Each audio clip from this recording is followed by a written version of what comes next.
Hey, what's going on, guys? Rex the Rebel here. Today, we're going to be talking about a bit of a psychological conundrum. Is it really considered a conundrum? Alright then. Maybe I should restart this video. Nah, I'm not. 16 seconds in, I'm not going to bother.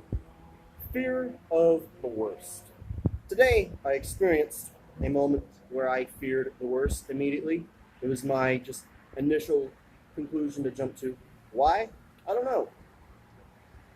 I guess my history with mental abuse and manipulation from people, friends, authority figures, stuff like that, old relationships, might have given me a bit of a suspicion of people. Um,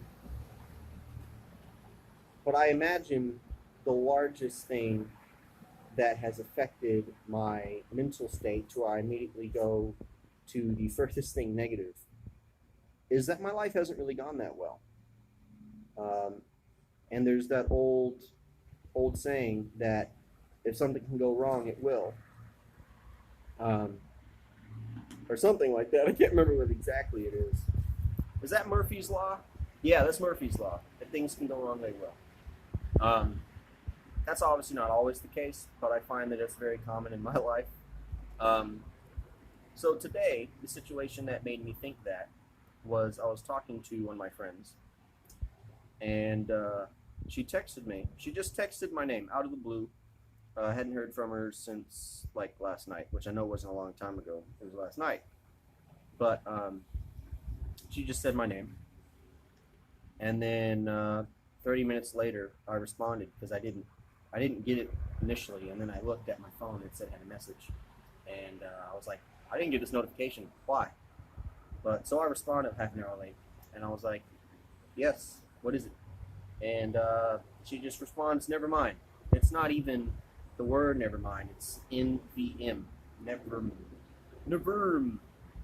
I don't know what the fuck I'm saying.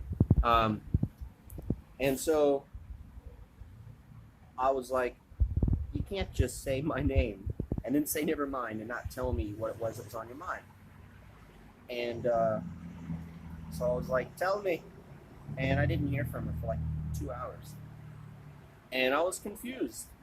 Why would someone text you just your name, no punctuation, no nothing, just your name, and then you message them back, and then they just say never mind, and then you ask them, out of curiosity, hey, just tell me anyway, and then you don't hear from them for a while.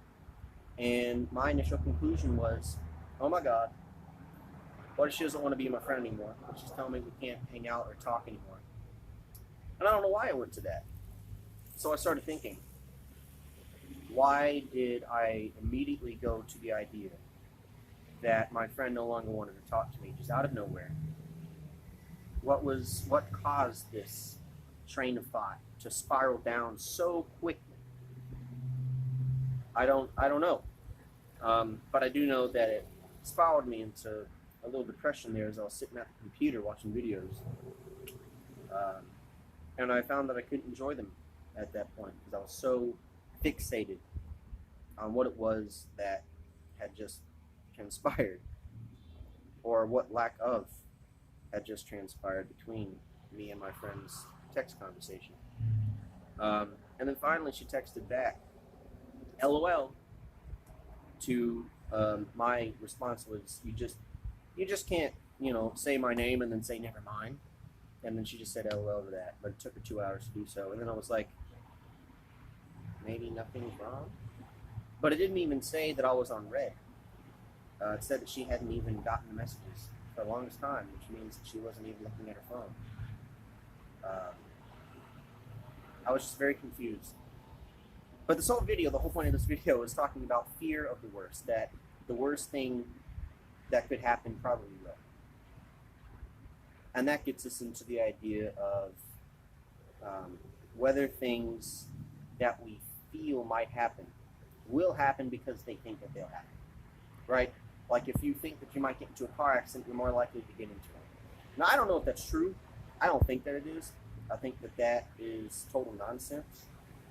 But, who am I to say that it is? I'm not a psychologist. I'm not a I'm not a sociologist. I'm not someone who studies this or has a degree in anything. But I feel like there is this big contingency for people to say, "Oh well, if you think it's going to happen, then it most likely is. And it's because of your own, your own thoughts betray you. It's your fault. You brought this on yourself because you thought about it." And to me, it's like, well, I think about positive things that can happen to me. I think about the best things that can happen to me all the time. How come that hasn't occurred?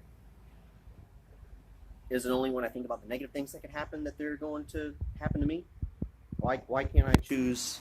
Why can't I choose the best thoughts that I have to happen? That's not fair. If I can influence the negative things in my life, but not the positive, how is that fair? And how does that work? But if any of you guys have anything to say or add about your experiences of fearing the worst from a situation, seemingly unsure why you immediately came to that conclusion, let me know. Put it down in the comments below. Give me your story, and tell me what you think. So yeah, please like, comment, and subscribe. I'm going to be trying to do more videos for now, but hopefully I'm going to get a computer soon, and then hopefully I can start editing videos, and hopefully they'll be better quality. So I'll see you guys in the next one. Peace out.